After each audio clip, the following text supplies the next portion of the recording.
আসসালামু আলাইকুম। দুম্বার মাংস সৌদি আরব থেকে এসেছে দুস্থ এতিম অসহায়দের জন্য।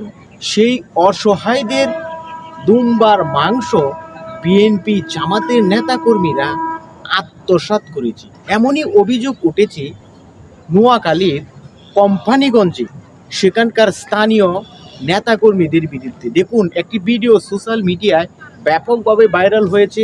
তখন কিন্তু এটার ব্যাপারে তীব্র প্রতিক্রিয়া, বাঘাবাগির যেই বাংলাদেশ, সেখানে কিভাবে তারা লুটপাট এবং এক ধরনের চাঁদাবাজি, আমি বলবো এখানে দুস্থদের জন্য এসেছে।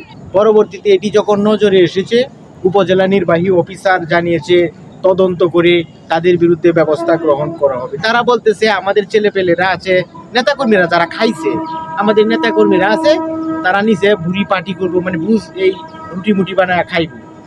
এই দুস্থ এতিমদের খাবার, এই দান খয়রাতের খাবার, এখানেও আপনাদের ভাগ বসাতে হবে। ধিক্কার জানাই এই সকল রাজনৈতিক নেতৃবৃন্দের প্রতি। আপনারা সঠিক সময়ে সঠিক সিদ্ধান্ত গ্রহণ করবেন। এ ধরনের এতিমের দুস্থদের মাল যারা লুটপাট করে খায়, তাদের ব্যাপারে জাতীয় সংসদ নির্বাচনে আপনাদের সোচ্চার হতে হবে, আপনাদেরকে রায় দিতে হবে।